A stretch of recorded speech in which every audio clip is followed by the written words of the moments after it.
Mesdames, Messieurs, bonsoir, bienvenue à notre dernière émission de la saison. Autant vous le dire, on va se quitter quelques semaines. Inch'Allah, comme dirait quelqu'un de cette maison, qui était resté très très populaire et à qui on pense, parce qu'à la fin de la saison, on se prépare à des saisons nouvelles. Enfin bref, on va garder le tempo. L'invité de l'histoire, ça a été le concept tout au long de cette année, où on est allé un petit peu comprendre notre histoire, l'écrire avec nos mots, avec nos experts à nous, sans contrefaçon, mais avec des argumentaires très très solides. Aujourd'hui, il ne s'agit pas d'un personnage. Il ne s'agit pas d'une révolte qui s'est déroulée ça ou là. Non, il s'agit d'un concept. Mon invité, il est jeune, mais il est allé creuser. Il est jeune, mais vous savez, aux âmes bien nées. Aux âmes bien nées, c'est bien connu. Je vous résume la 4e de couverture. Cela peut paraître de nos jours surprenant, mais les mots noir et nègre désignent avant toute chose et en réalité les populations eurasiatiques dites abusivement blanches de peau aujourd'hui. En effet, noir et nègre, deux mots signifiant la même chose, qualifient historiquement et socialement parlant l'Eurasiatique esclave de naissance ou fait esclave. On va creuser.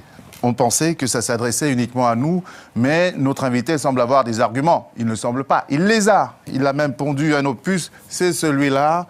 Les Noirs au cœur d'une institution millénaire eurasiatique. Il s'appelle Amouna Ngonimba. Bonsoir. Bonsoir, monsieur Mbarga.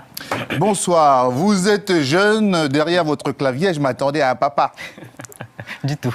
Du tout, parce que au cours de mes pérégrinations comme ça sur la toile, je rencontre des œuvres. Et à chaque fois, je revenais vers vous. Je lisais.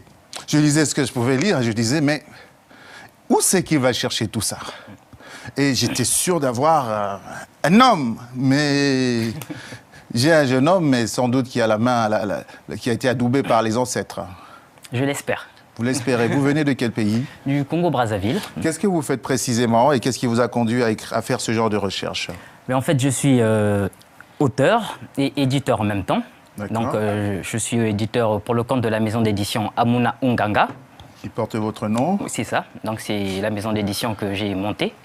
Et je suis également membre d'un centre de conception du devenir de l'Afrique. Donc, nous travaillons sur les questions de la Renaissance africaine.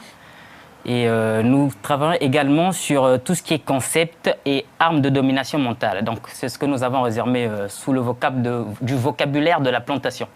C'est-à-dire que c'est un ensemble de concepts qui, de premier abord, comme on va le voir avec le terme noir, peut paraître naturel et normal, alors que derrière se cache autre chose. En dehors de vos recherches sur les questions historiques qui touchent à votre continent, quel est votre parcours au niveau classique avant tout ça? Qu'est-ce qui vous a conduit ensuite vers ces recherches-là? On va dire au niveau classique, j'ai fait des études de droit privé. Et après, j'ai eu à découvrir mon histoire à travers Internet, par exemple, à travers des lectures. Et là, je me suis passionné pour mon histoire que j'ignorais, comme bon nombre d'Africains aujourd'hui ignorent leur propre histoire. Et donc, c'est ce qui m'a amené à creuser jusqu'à découvrir des trésors insoupçonné et inimaginable. Vous venez du Congo-Brazzaville. C'est ça. Que vous connaissez bien. Ah oui. Oui, très bien. Parce que c'est toujours important. On va nous dire, mais c'est un petit blanc qui nous a écrit là. Mais vous allez nous faire comprendre tout à l'heure que blanc et nègre, finalement, ces mots, ils ont des significations très différentes au cours de l'histoire. On va faire une petite virgule pour vous présenter plus calmement. Vous avez apporté un certain nombre de photos qui vous présente dans des situations, des travaux. Et très rapidement, on rentre dans notre discussion. On va faire... il n'y aura pas beaucoup de cérémonies aujourd'hui. Je vais vous laisser parler parce que vous avez argumenté pour votre passage ici, parce qu'on est très sollicité, d'une manière qui était tellement fluide, tellement soutenue que je me suis dit, bon, je reste tranquille, je l'attends sur le plateau. D'accord? Petit jingle, on vous présente et on rentre dans le débat tout de suite. On va voir quelques-unes des photos que vous nous avez amenées de vous-même. Ce sont d'abord des photos de vos ouvrages. Vous allez nous les expliquer, les résumer, hein, très très rapidement chacun. Donc, ce livre-ci, qui sera la trame finalement de cette émission, en 2 mots, vous parlez de quoi? En 2 mots, je parle de la question de l'identité. Parce qu'il est très important pour tout peuple de se définir et de définir son identité à partir de sa réalité culturelle, à partir de sa propre langue et finalement à partir de ses propres enfants. D'accord. Et vous avez écrit d'autres livres également sur l'excision, par exemple? Oui, en fait, là également, c'est sur l'excision. On révèle les origines de l'excision. On a souvent véhiculé l'idée comme quoi ça fait partie d'une coutume africaine, alors que dans nos recherches, nous nous sommes finalement aperçus que l'excision, une fois de plus, ce n'est pas africain, mais c'est quelque chose qui a été apporté en Afrique durant les périodes coloniales. Vous avez d'autres ouvrages parus ou à paraître? Oui, paru, il y a un ouvrage qui s'intitule Dunamé. En fait, dans cet ouvrage, nous parlons de la tradition africaine de façon générale. Donc, l'histoire de l'Afrique, des origines à nos jours. On dit que c'est le berceau de l'humanité. Donc, nous sommes allés questionner les gardiens de notre tradition, qu'on appelle couramment Djeli, ou griot de façon abusive. Et donc, nous avons découvert des choses hallucinantes sur notre propre histoire qu'on ignore très souvent. Et vous remontez jusqu'à 100 000 ans. C'est quoi vos sources? Alors, les sources, c'est déjà, comme je vous l'ai dit, les Djeli. Et il y a également des sources écrites. Par exemple, on remonte avec le bâton d'Ishango. C'est le premier bâton mathématique trouvé. Il y a 22 000 ans Ça, c'est 22 000 ans. Alors que quand on questionne donc, les gardiens de notre tradition, ils disent que le premier bâton daté, écrit, remonte d'il y a 90 000 ans. Donc, on voit que les informations données par, entre guillemets, la science actuelle et celles conservées par notre mémoire historique. Mais comment pas la même. ils peuvent dater oralement sur une distance aussi importante? Alors, il faut savoir que les Ndjeli, par exemple, ils sont entraînés à emmagasiner une information. Ce sont des greniers, comme on dit, des greniers sémantiques. Donc, c'est leur travail, c'est vraiment leur profession en tant que telle, d'historien, d'emmagasiner toute cette information-là. Et il y a également la langue. Donc, la démonstration se fait également à partir de nos langues. Les mots de nos langues qui nous disent, par exemple, que chez nous, le mot modernité, ça date d'il y a 100 000 ans, justement, et ça s'appelle Issamamé. Dans une langue proche de laquelle aujourd'hui, en Afrique? Voilà, c'est dans l'évé classique. L'évé qui nous vient du côté du Togo notamment. Ouais. Togo, Bénin et une partie au Nigeria même. Très bien. Donc on va arriver à notre thème d'émission même. Mais avant cela, expliquez-nous un peu quelles sont vos recherches par rapport à la Renaissance africaine, parce que vous avez l'air d'un agneau comme ça, mais vous êtes un vrai samouraï. Vous travaillez contre les techniques de domination mentale, les armes de domination mentale, etc., etc. En un mot, de quoi il s'agit? En fait, il y a deux volets. Il y a le volet de la Renaissance, ce qu'on appelle Renaissance africaine. Donc, en Medoun Neter, qui est la langue pharaonique, on parle de Ouem Messout, qui signifie le renouvellement de naissance. En fait, quand un peuple on vient, entre guillemets, à tomber, à s'écrouler, à péricliter, il arrive un moment où il se remet en question pour apporter un renouveau dans sa culture, un renouveau dans son idéologie de façon générale. Et donc, dans l'ouvrage intitulé Dunamé, nous traitons également de cette question de la Renaissance, nous apportons des solutions concrètes pour la construction de cet État fédéral africain dont tout le monde rêve. Nous apportons la constitution, l'hymne national, le système économique, le système politique. Et donc, c'est en fait tout ça qui est englobé par le concept d'Ouem Messout. Et le second volet, c'est le volet des armes de domination mentale. Donc, par exemple, le terme de noir, on va se rendre compte que c'est plus une arme de domination mentale qui est faite pour assujettir des peuples, dominer des peuples mentalement. On va rentrer dans le vif du sujet. On a pris le temps de se poser parce qu'après, ça va être plus dense. J'aimerais que vous preniez le temps d'expliquer. On a du temps, nous ne sommes que deux. Ça va être plus dense. On va prendre le temps, d'abord, en partant du titre de l'émission qui s'est voulu, comme d'habitude, un résumé, un condensé, du noir à l'africain. L'histoire de la construction d'une identité, finalement, et d'un imaginaire africain. C'est ça, le sous-titre qui est en filigrane de notre questionnement. Ce qui revient à dire que ces notions, vous les interrogez, oui. Vous les, comment dirais-je, vous les récusez, comme on pourrait dire en droit, vous les récusez, ce qui peut se comprendre, parce que c'est un imaginaire qui a été construit par d'autres. Nous sommes bien d'accord. À partir de quel moment les termes africains, nègres, esclaves sont utilisés en Afrique? Et je vous pose une deuxième question pour vous laisser le temps de poser votre réflexion. Oui. Et comment les Africains s'imaginaient et s'appelaient eux-mêmes? Je pose les deux questions ensemble pour qu'on sente le moment de la césure. Prenez votre temps, allez-y. Alors déjà, je vais commencer par la première question. Donc, d'où viennent le mot nègre, noir, c'est la même chose en fait. Je crois qu'il faut remonter déjà à la signification réelle de ces mots, parce que là, on parle en langue française. Et on va se rendre compte que quand on fait des recherches, quand on questionne justement, parce que le rôle de l'historien, c'est comme celui du psychiatre ou du psychologue. Quand le patient est malade, il vient voir le médecin, le psychologue ou le psychiatre, et le psychiatre lui pose des questions et cherche à savoir d'où remonte son mal. Donc nous, c'est ce travail que nous avons essayé de faire avec le mot noir et nègre. Donc en anglais, ça donne black ou nigger. Donc c'est les mêmes choses. Il y a des variantes dans les langues arabes, etc., etc. Donc, que signifie le mot noir? Le mot noir a deux sens. Premièrement, il désigne une classe sociale des personnes asservies. À quel moment? En Eurasie. Parce qu'il faut savoir que le mot noir prend sa naissance, sa racine en Eurasie. Donc l'Eurasie, c'est l'Asiatique, les pays asiatiques, l'Europe, tout ce que l'on appelle le monde indo-européen. Donc le concept de noir tel qu'on l'entend aujourd'hui... On est à quelle période là?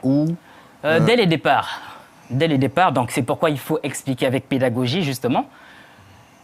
Le système social, enfin ce qu'on appelle le mode de production, l'organisation sociale des pays eurasiatiques est fondamentalement basée sur un système esclavagiste.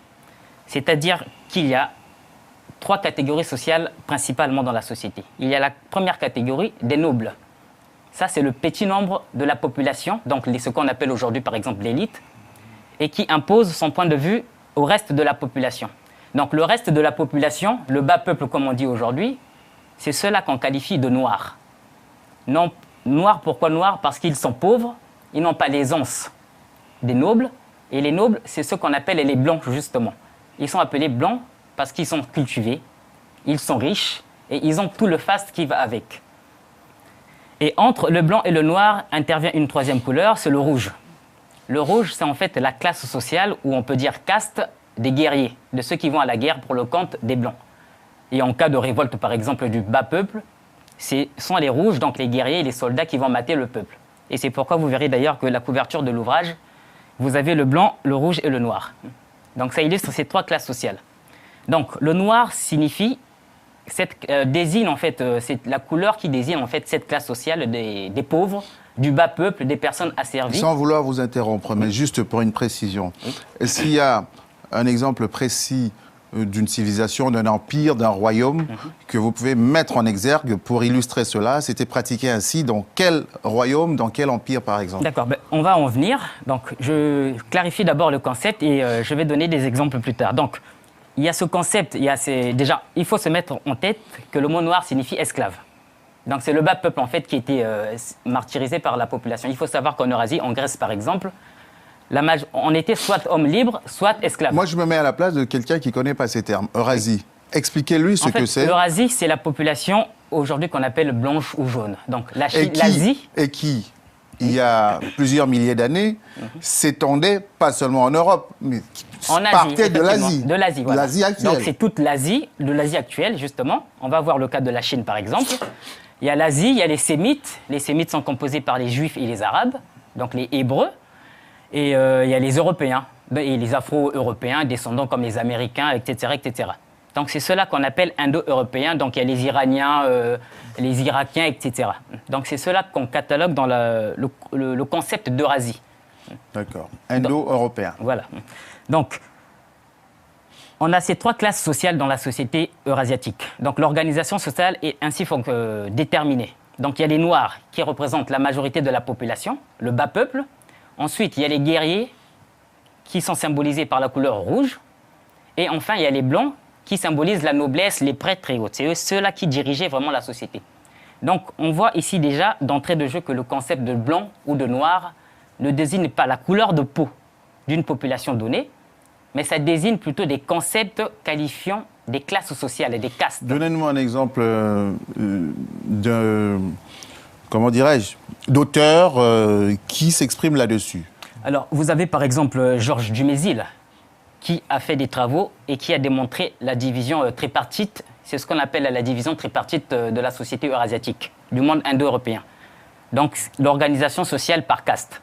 Et je vais donner des exemples à partir justement des références poétiques, constitutionnelles, cosmogoniques venant de cet univers socio-culturel et politique de l'Eurasie. Donc, juste pour finir au niveau de la signification du terme noir, donc on a vu que ça désigne non seulement la caste du bas peuple, des personnes défavorisées, mais ce concept-là va également désigner les personnes faisant partie de cette caste. Donc, ça désigne la caste, mais ça désigne également les personnes asservies, donc les esclaves. Donc, le mot noir, mettons-nous-le dans la tête, ça signifie esclave. Donc, une fois que l'on dit ça, il faut maintenant démontrer. Dans l'ouvrage, on se base sur un texte fondamental, donc une constitution en Europe, par exemple, le cas des Européens. Dans la société germaine, vous avez un texte nommé Rigstula, donc le chant de Rig. Ça, c'est la traduction en français. Alors, qui est Rig? Rig est en fait un dieu eurasiatique, donc germain, qui viendra sur Terre pour définir l'organisation sociale. Et donc, il ira sur Terre. Donc, ce texte, vous le trouvez par exemple dans l'ouvrage de... Je vous donnerai les références plus tard. Donc, c'est l'Eda poétique. Ça, c'est l'ensemble des textes cosmogoniques qui résument un petit peu, dans lequel se trouve ce chant-là, l'Eda poétique. Donc, dans ce texte, ça a été traduit par Régis Boyer plutôt. Donc, dans ce texte, on dit que ce dieu arrive sur Terre et il va décider d'organiser la société humaine. Il arrive dans une première famille qui va l'accueillir, sauf que cette famille est délabrée, elle est pauvre. Donc, une fois qu'il va être reçu par cette famille et que la réception ne sera pas à la hauteur de son rang de Dieu, la malédiction qui sera assignée à cette famille-là sera d'avoir un enfant qui, dans le texte, c'est écrit noir sur blanc, est noir de peau. Et il sera l'esclave de ses autres frères, du moins de ceux qui vont être créés par la suite. Ça rappelle une autre histoire. Bien sûr, on en viendra. Donc, une fois que Traïel, ça c'est son nom, le nom de ce noir de peau, une fois que Traïel viendra au monde, ce dieu Rig ira dans une autre famille, qui l'accueillera avec plus de faste que cela. Moi, ce que j'ai envie de vous suggérer, oui, c'est très intéressant, oui, pour la compréhension de tous, oui, c'est qu'on fasse une délimitation dans l'espace, oui, et dans le temps. Oui. C'est-à-dire que quand vous parlez des Indo-Européens, ce n'est pas une civilisation uniforme et de tout temps. C'est à une certaine époque.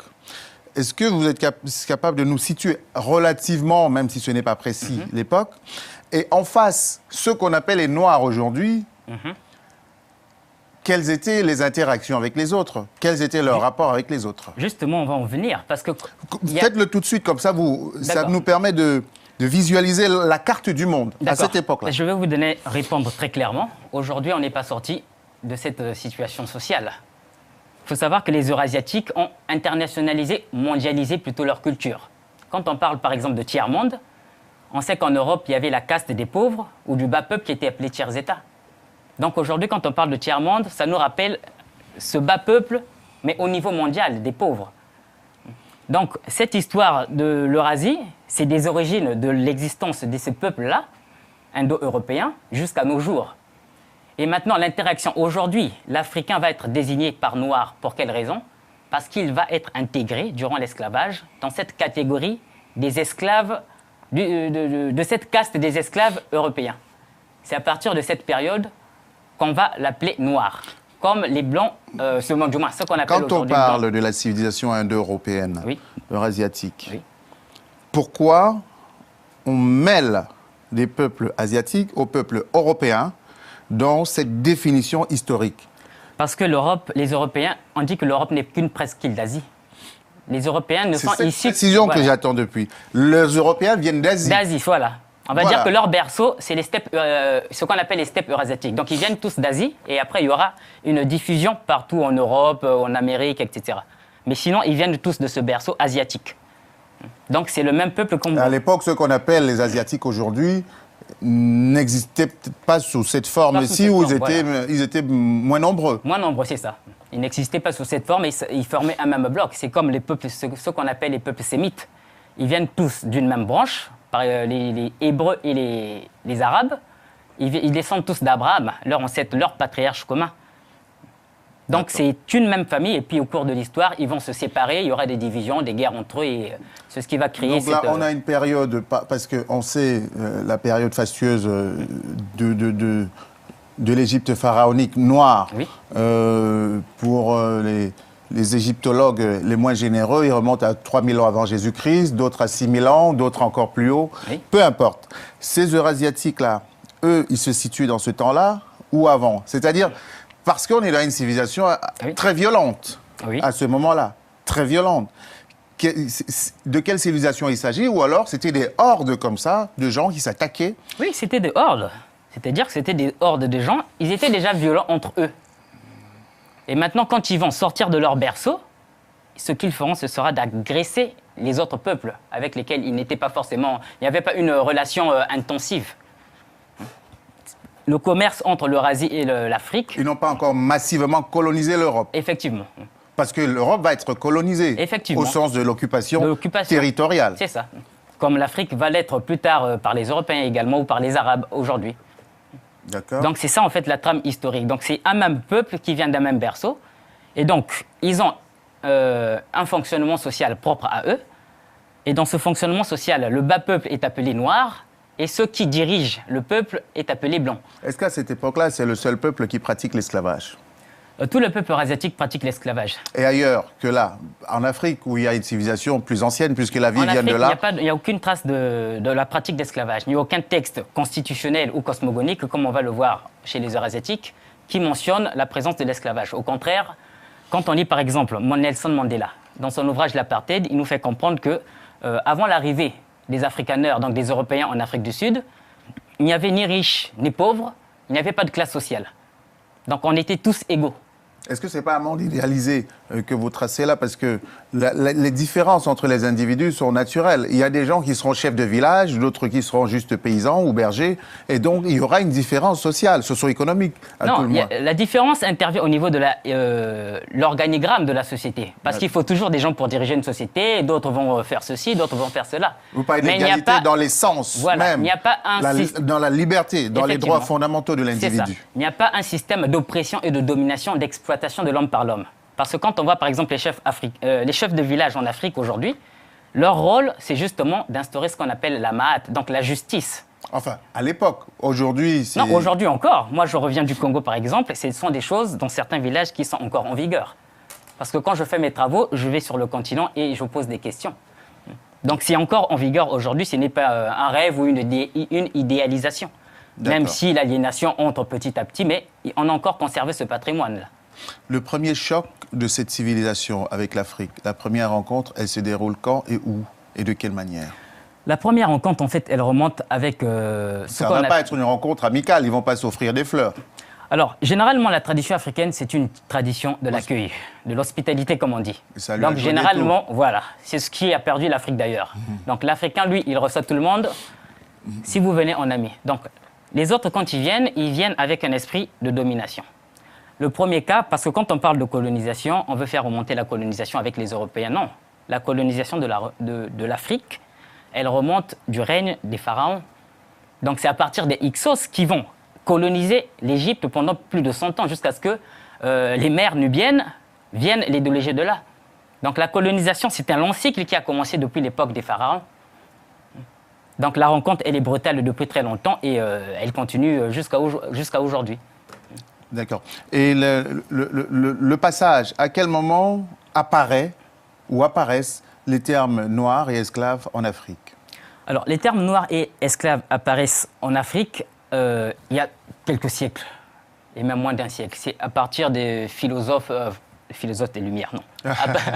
À partir de nos intellectuels, de nos érudits tels que Senghor, Césaire, et etc. Donc, en fait, ça va commencer avec le processus de l'esclavage. Parce que quand l'Africain va être déporté, comme je vous l'expliquais, il va être introduit en Eurasie, en Amérique par exemple, dans cette caste de ceux qu'on appelait les Noirs, indépendamment de leur couleur de peau. En plus, ça tombe bien, que, comme pour faire un mauvais jeu de mots, ils sont noirs, enfin noirs. Noir, c'est relatif. Oui, bien sûr. Parce que la couleur, elle est noire, on n'a pas la même couleur de peau. Bien sûr, mais vous voyez ce que je veux dire. Effectivement. Ils se rapprochent de ce concept-là, en physiquement, apparence, visuellement. Pour l'Européen, par exemple, oui. Sauf que pas pour l'Africain. Parce que quand vous désignez l'Africain dans sa langue maternelle, justement, il ne se désigne jamais par la couleur de peau et il ne désigne pas l'autre par la couleur de peau. Je vous donne un exemple simple. Dans ma langue en Kikongo, pour désigner l'Européen, on l'appelle Mundele. Mais la couleur blanche, c'est pas Mundele, la couleur blanche, c'est Pembe. Donc là, on a un exemple et vous pouvez essayer dans plusieurs langues. En Ewe, par exemple, pour désigner l'Européen, on dit Yovo ou Yevu. C'est pas la couleur blanche. C'est pareil dans la langue Beti, la couleur blanche, c'est Mfumu, ce qui est blanc. Voilà. Et le blanc, l'individu, c'est Ntaran, dont beaucoup de gens ignorent la signification profonde. Mais la signification est quelque peu, c'est une digression. Hein. Elle est très intéressante parce qu'il semble que ça renvoie à une sorte de termite qui s'installe discrètement et puis ensuite vous ne retrouvez pas votre champ. Bref, continue. Donc pour revenir au terme de voilà, donc quand l'Africain pense dans sa langue et à partir de sa culture, il ne définit pas l'autre ou soi-même à partir d'une couleur de peau. Donc le terme noir entrera en Afrique à partir de l'esclavage. Donc les Africains qui vont être déportés vont être introduits dans la caste des Européens appelés noirs, donc des Européens esclaves.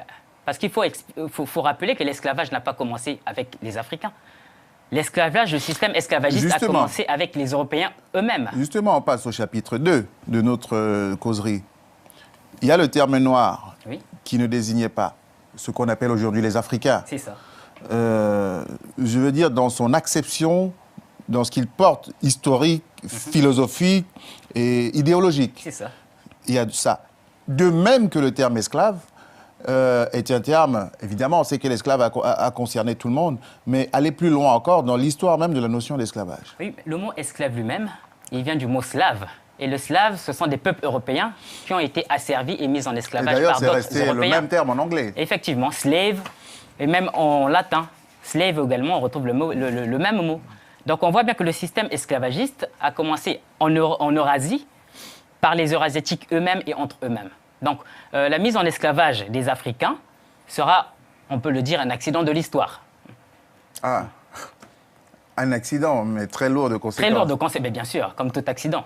Ah bah tiens, il y a des accidents bénins, mais là, c'était quelque chose de très grave. Donc, maintenant, ce sont des termes qui sont chargés. Avant, ils représentaient une réalité socio-culturelle à l'intérieur d'une société qui était la société eurasiatique. Oui. Ensuite, ça s'est internationalisé. Et puis, il y a une étape beaucoup plus délicate qui nous poursuit jusqu'aujourd'hui, c'est que les mots ont été chargés de un et de deux. Les Africains, ou les Kamites, ou le Muntu, vous nous direz quelle est la meilleure appellation possible pour les Africains, se sont appropriés des termes qui ont été construits par d'autres pour les assujettir. Donc, comment progressivement le terme noir, par exemple, va être chargé? Vous avez parlé de l'histoire d'une mythologie allemande, je crois, il y a quelques instants, pas allemande, germaine, mais très semblable à une histoire qu'on retrouve dans la Bible. L'Ancien Testament. À quel moment, comment va s'opérer la manipulation de ce concept pour que ensuite nous-mêmes on se l'approprie? Mais il a d'abord fallu, comme je l'expliquais tout à l'heure, nous introduire dans la société européenne, dans cette caste de noirs. Donc une fois qu'on entre dans une maison, on nous a chargé du nom, comme je vous l'ai défini, le mot noir désignait la caste, mais également les personnes étant asservies, donc les personnes esclaves. Donc une fois que l'Africain va être fait esclave, on va lui attribuer ce terme-là. Mais même à l'origine, ça ne désignait pas, même quand l'Africain était fait esclave, ça ne désignait pas encore la couleur de peau. C'est bien plus tard que les philosophes, tels que les philosophes des Lumières, vont charger décharger ce concept au niveau des Européens et le charger au niveau des Africains et notamment au niveau de leur couleur de leur peau. Donc ce sont ces Africains-là, au fil du temps, des siècles et de l'aliénation, qui vont se réapproprier ce concept et en faire une identité. Cette mémoire très lourde de l'Europe elle-même. Effectivement. L'Afrique va être la victime expiatoire aussi d'un inconscient collectif très lourd. Effectivement. Voilà les esclaves, par essence. En plus, ils ont la couleur noire. En plus, voilà. Ensuite, ils sont maudits, comme on dit dans la Bible. Ensuite. Justement, quand on parle de la Bible, venons-en à la Bible. Justement, c'est très tardif. C'est pour ça que je veux que vous vous arrêtiez. La Bible étant des écrits successifs. La malédiction de Cam, elle arrive bien plus tard. Oui, sauf que la malédiction de Cam, comme je vous l'ai expliqué avec le texte précédent, le Rixtula, ce n'est pas la malédiction des Africains, parce que Cam est hébreu. C'est un eurasiatique, Cam. Donc, l'histoire de Cam, en fait, raconte l'histoire, justement comme le Rixtula, de la société eurasiatique, en l'occurrence hébraïque, des Hébreux, ce qu'on appelle aujourd'hui les Juifs. Et Cam, en fait, va être l'enfant, l'un des fils de Noé, qui va être maudit et dont la descendance va être... il aurait vu son père nu, il était ivre et nu. Donc le père, en retrouvant ses esprits, va maudire la descendance de Cam, ou Cham, comme on dit. Donc une fois que cette malédiction arrive, il dira que ta descendance sera les esclaves de tes frères. Sauf que c'est la même histoire que l'on retrouve dans le texte que je vous ai cité précédemment avec le Rixtula. Et quel est le plus ancien des deux? Le plus ancien des deux, c'est le Rixtula. C'est le Rixtula et il y a même des textes plus anciens que cela. Donc en fait, c'est une idéologie, c'est pourquoi je disais que c'est une idéologie intrinsèquement liée à l'organisation sociale eurasiatique, à leur mode de production. Donc, si on revient à l'histoire de Cam, on se rend compte que Noé n'a jamais mis les pieds en Afrique. Alors comment aurait-il pu peupler l'Afrique? On dit que l'Afrique est le berceau de l'humanité. Si l'Afrique est le berceau de l'humanité, on n'aurait pas pu descendre de Noé ou de Cham ou que sais-je. Donc c'est une question de bon sens. Donc Cham raconte bien l'histoire non pas de l'Afrique, mais celle des Africains. Alors comment Cham sera identifié maintenant à l'Africain? Ça, c'est intéressant. Ça, c'est un travail des pères de l'Église. Je vais vous donner un exemple simple.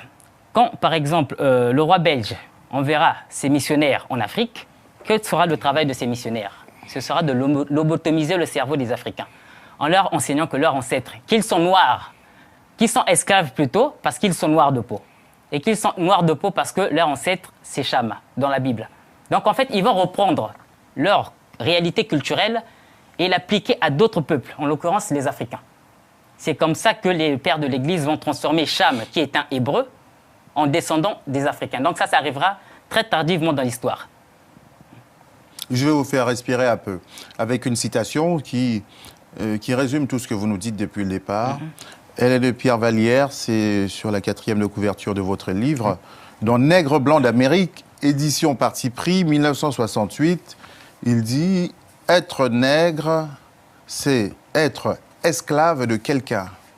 Même les pauvres blancs, très souvent, ils ne se doutent pas qu'ils sont eux aussi des nègres, des esclaves, des nègres blancs. Le racisme blanc leur cache la réalité, mais les pauvres blancs sont doublement nègres. Ça résume tout. Ça résume tout et je vais donner un autre exemple. On parlait des Eurasiatiques, je vais donner un même texte semblable que celui de la Bible et celui du Rixtula. En Chine, que disent les Chinois? Il y a un texte de la création de l'humanité chinoise qui dit, je cite l'auteur, donc c'est Wei Lingmur, dans son texte, dans son ouvrage « La naissance du monde, conte de la mythologie chinoise ». Que dit-elle? On va retrouver les mêmes éléments que dans Cham, dans le Rixtula, et également chez les Arabes, ils ont un texte semblable. Donc, il dit ceci, des mythes du sud de la Chine imaginent les hommes comme les produits de l'union de la déesse Nua et du dieu Fu Yi. Excusez-moi pour la prononciation, je ne sais pas si elle est exacte. Donc, Nua fabrique les humains. Selon un mythe de la dynastie Han, c'est avec de la terre jaune que la déesse Nua aurait façonné les premiers humains. Se sentant seule, Nua veut créer des êtres humains à son image. Elle commence par modeler les premiers hommes, ceux de l'élite, de la classe aristocratique.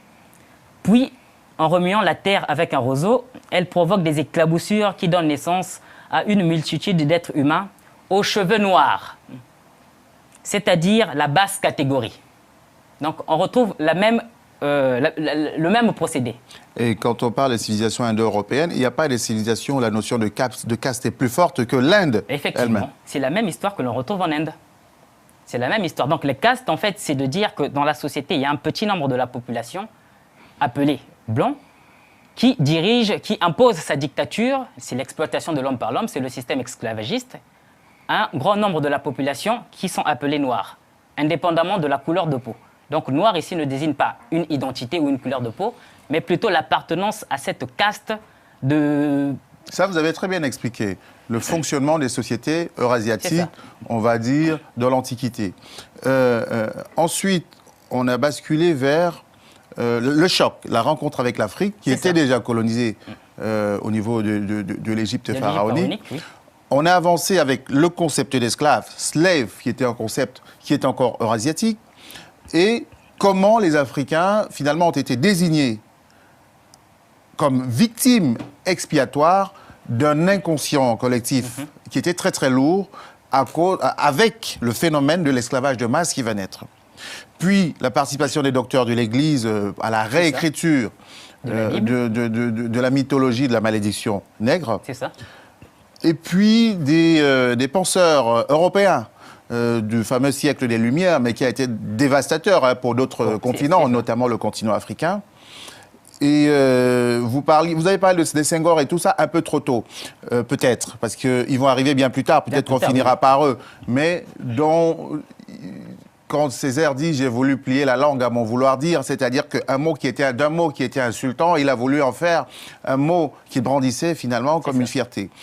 Ça, c'est bien plus tard. Mais comment inconsciemment, l'Africain qui n'a pas filtré toutes ces étapes-là, s'approprie des mots qui finalement le rabaissent? Par l'école, tout simplement. Par l'école, tout simplement, parce que quand les prêtres, par l'école et surtout par la religion, parce que quand les missionnaires sont arrivés, ils ont commencé par ouvrir des écoles, et par aliéner la population locale. Donc à nous détourner de notre culture et en nous imposant la nouvelle réalité qu'ils avaient définie. C'est comme ça que petit à petit, l'Africain a commencé à s'approprier ces termes. Une histoire dévalorisante, voilà. Une image de dévalorisante, c'est ça. Oui. Par exemple, nos parents, juste très récemment, on leur apprenait à l'école que leurs ancêtres étaient des Gaulois. Et dans les programmes scolaires, quand on lit les programmes scolaires de l'époque coloniale, tous les héros africains étaient dénigrés. On les traitait de sauvages, de singes, de macaques, et on n'a rien inventé, on n'a rien fait. Donc c'est à partir de cette période, notamment à travers des outils que sont l'école et la religion, que s'est installé dans la psychologie de l'Africain, surtout de celui qui est allé à l'école européenne. Donc plus on est allé à l'école et plus on est exposé. Abruti. Non pas exposé, mais abruti, tout simplement. Parce que l'école eurasiatique, c'était un outil d'abrutissement. En fait, ça préparait même la période des indépendances. Parce qu'une fois que l'Européen ou l'Arabe venu coloniser l'Afrique sentait la fin venir, il va préparer des valets qui, en fait, seront ce que le docteur François appelle des peaux noires masques blancs. C'est-à-dire des gens qui travaillent pour le compte du maître parti. Donc c'est en fait tout cela qui va générer la société actuelle, même africaine. Donc, quand vous engagez ce travail-là, qu'est-ce que vous espérez en engageant un travail comme celui-là? Je vois à peu près ce que vous espérez, mais comment vous allez diffuser ça dans les esprits qui sont déjà très, très... Mais déjà, le premier travail à réaliser, c'est de faire la collecte d'informations. Cette collecte, elle se fait très bien, du moins, en fonction des données que nous avons, par des érudits africains qui font des travaux sur l'histoire, la réhabilitation de l'histoire africaine, sur l'écriture de l'histoire mondiale même, puisque le terme de noir, ça ne concerne, comme on le voit, ça ne concerne pas l'Afrique en particulier. Ça remonte, ça a ses origines dans le monde eurasiatique. Donc c'est vraiment l'histoire du monde. Donc c'est déjà avoir ce genre de manuel pédagogique. Une fois qu'on a ces manuels, et justement, on se sert des écoles, on se sert des journalistes, comme vous, pour diffuser l'information. Et petit à petit, effet boule de neige, l'information circulera et l'Africain retrouvera la conscience de lui-même et l'estime de lui-même surtout. Et surtout, donc, l'intérêt en écrivant cela, c'est surtout d'appeler l'Africain à réfléchir à partir de sa propre langue et à raisonner surtout à partir de sa propre culture. Et puis à comprendre quand même quelque chose de fondamental. Toute l'identité africaine, tout son imaginaire est construit par d'autres. Par d'autres. C'est un reflet. C'est un reflet. D'abord, quand nous disons africain depuis le début de l'émission, c'est une construction autre. Effectivement. Parce que la signification même d'africain, vous pouvez revenir là-dessus aussi. Puisque je suis là pour poser les questions. La signification d'africain, le mot africain, c'est un mot africain, d'origine africaine. Ça vient d'Ifriqiya. Mais sauf que ça n'a jamais désigné la population africaine ni le continent africain. C'est un mot qui désigne des villages des pêcheurs. Alors, qui va faire la promotion de ce mot Afrique-là et désigner le continent à partir de là? Ce sont les Romains. Durant les guerres puniques, les attaques contre Carthage. Donc c'est eux qui vont prendre, ils vont arriver dans ce village-là qui s'appelait Ifriqiya et ils vont prendre ce mot et le vulgariser. Et l'Africain lui-même, bon, à partir du processus d'aliénation qu'on vient d'expliquer, va s'approprier ce terme, il va se définir comme Africain et Afrique sans savoir ce qui se cache derrière. Comment il s'appelait avant, l'Africain lui-même? L'Africain lui-même s'appelait, vous pouvez essayer dans votre langue, déjà quand vous posez la question à un Africain, la première chose qu'il vous dit, dans ma langue par exemple, si vous demandez à un Africain comment vous vous appelez, il va dire « Munu ke muntu ». Donc je suis un être humain, je suis un muntu. Le pluriel c'est bantu. Donc c'est l'être humain et on retrouve le mot un petit peu partout en Afrique. Du temps des pharaons, ils parlaient de remetu. Ça désigne toujours l'être humain, on retrouve la racine tu qui désigne l'être humain par excellence. Donc il y a déjà ce mot-là qui nous situe dans la globalité du monde en tant qu'être humain. Et pour nous distinguer des autres populations non africaines, le mot pour dire africain en langue kikongo par exemple c'est ndombi. Donc ndombi ne signifie pas noir, contrairement à ce que certains pensent. Ça désigne l'être humain parvenu à maturité, entre guillemets le civilisé, l'être humain civilisé. Voilà en fait comment l'Africain se désignait. Et dans toutes les langues, on retrouve le même processus. Et quelle était la répartition sociale? Vous avez parlé des castes chez les autres. En Afrique, comment c'était organisé? Mais en Afrique, en fait, il y avait déjà le roi. Ou plutôt, même le terme roi, c'est un terme inapproprié. C'est pour ça que délimiter dans le temps est important. Parce que le sens change selon les périodes. Parce que quand on va dire l'Afrique de façon générale, on prend l'Afrique de quelle période? Parlons par exemple de l'Afrique pharaonique et prenez-nous par exemple ensuite d'autres grands empires africains, le Royaume Congo, l'Empire du Mali ou des choses comme ça, mais pour en nous fait, expliquer de façon plus microscopique. La logique est la même dans tous ces royaumes, que ce soit au niveau de l'Égypte que les Afriques qui vont poursuivre. Parce que ce qui va se passer après l'invasion de l'Égypte, c'est quoi? C'est que ce sont ces mêmes personnes-là qui vont émigrer, qui vont battre en retraite. Et qui vont refaire la même chose qui se faisait déjà là-bas. Donc l'organisation, elle est à quelque chose près la même. Donc on a le chef de l'État, appelons-le comme ça plutôt que roi, parce que c'est un terme encore péjoratif. Donc on a le chef de l'État qui a ses prérogatives d'instaurer ce qu'on appelle la ma'at, donc la justice au sein de la société. Je vais vous peut-être apprendre quelque chose. Le terme de république, c'est un terme que les Romains ont pris en Afrique. Donc l'ouvrage Duname, le mot Duname, c'est le mot africain pour dire république. Et la république, c'est cette société, l'Africain définit Duname comme étant la société dans laquelle chacun a sa place et tout le monde a les mêmes droits. Que vous soyez roi, que vous soyez le plus bas dans la société, vous avez les mêmes droits. Donc en Égypte pharaonique, par exemple, on retrouve des textes où le pharaon va rendre un procès contre lui-même. Il y a un citoyen qui va porter plainte pour une mauvaise action du pharaon et il va rendre une décision à sa propre encontre. Donc ça montrait bien que la justice était appliquée en Afrique. Donc après, c'est comme dans toute société, il y avait des structures, les organisations, l'économie, l'État.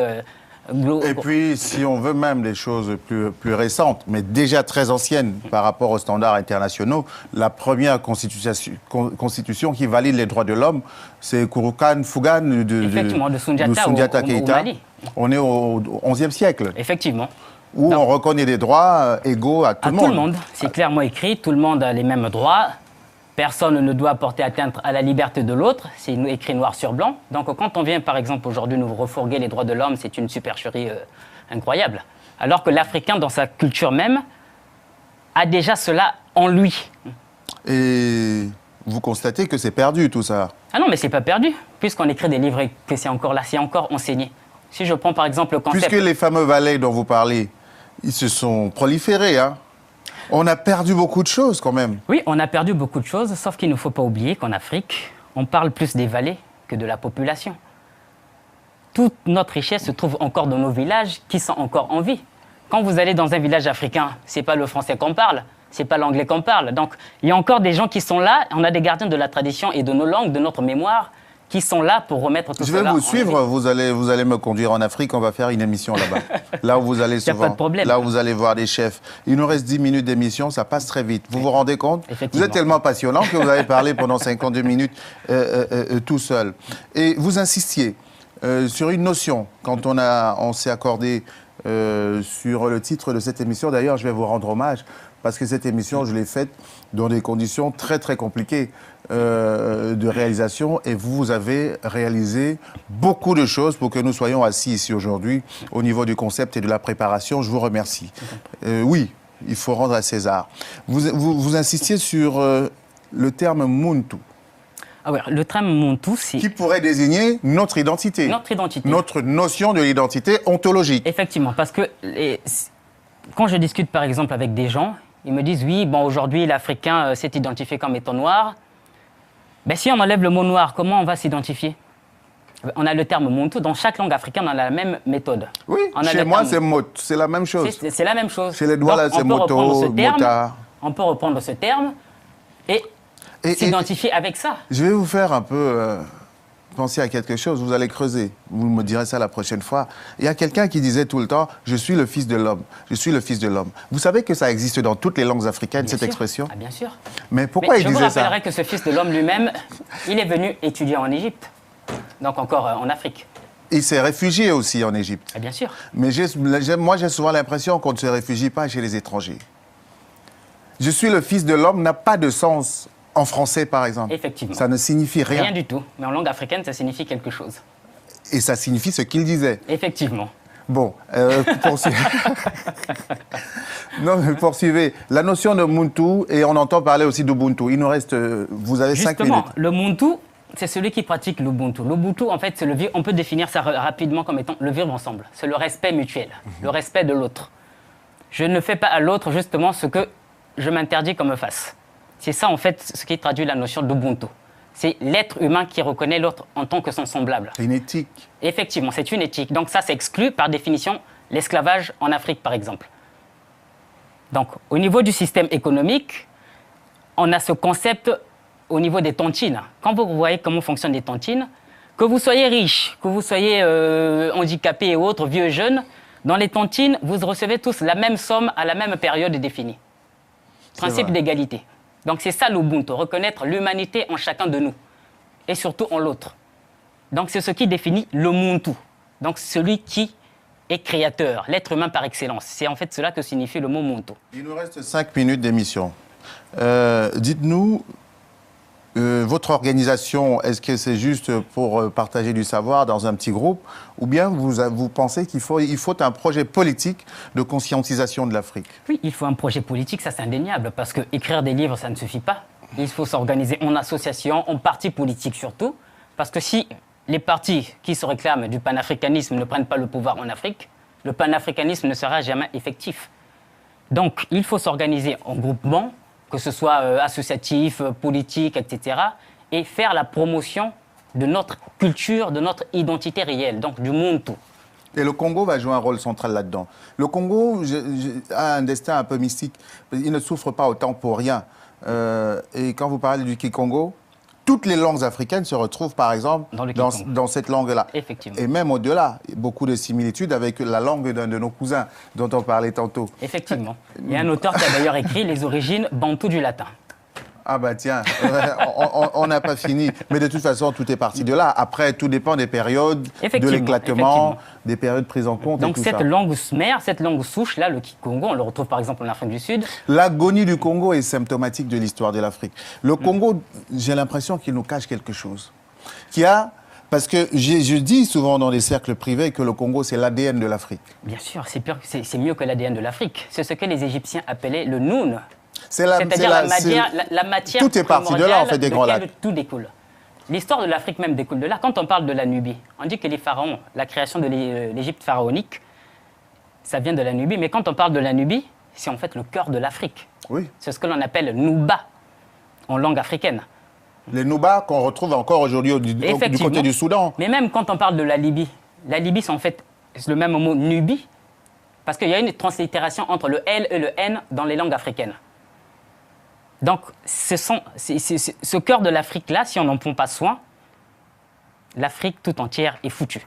C'est le grenier de l'Afrique, en fait. 2 minutes 30 d'émission. Je vous laisse le maximum que vous pouvez. Après, je vais dire au revoir et donner rendez-vous à la rentrée, Inch'Allah. Mais allez-y. Alors, le mot de la fin, ça peut être... Et dites comment on peut vous rencontrer, comment... Allez-y. Ces 2 minutes-là, faites de la politique. Déjà sur notre site internet, oum-messout.com. Donc, vous avez toutes les références possibles, notre contact email, téléphonique, pour nous joindre. Alors, le mot de la fin par rapport au thème de l'émission, ce serait de dire aux nôtres que la question de l'identité est cruciale, fondamentale, et que nous devons prendre cela en charge. Quand on voit le génocide européen au Rwanda, entre Hutu et Tutsi, c'était une question de vocabulaire, une question d'identité. Donc, on a déconstruit des réalités locales en disant aux uns qu'ils étaient plus avancés que les autres, et ça a créé un génocide dont on ne se relèvera peut-être pas. Donc, la question d'identité est fondamentale. Nous ne pouvons pas nous nommer n'importe comment, et surtout, nous ne pouvons pas nous laisser nommer par d'autres que nous-mêmes. Eh bien, ce sera le mot de la fin. On a fini avec un thème qui fait réfléchir. L'été, c'est fait pour danser. Ah ben non, c'est dangereux de danser tout le temps. Cette émission, on va vous la repasser cet été pour comprendre une notion importante, c'est que on ne peut pas se laisser définir par d'autres. C'est un peu le leitmotiv de cette émission qui essaye, avec très peu de moyens, beaucoup de passion et des invités passionnants et talentueux, d'apporter sa petite écriture à l'histoire de l'Afrique. Mais j'aime bien comment on appelle les Blancs du côté des Betty. Allez vous renseigner. C'est très intéressant cette histoire des termites. Je vous souhaite d'excellentes vacances. Je vous dis longue vie à Télé Sud et certainement à bientôt. Au revoir.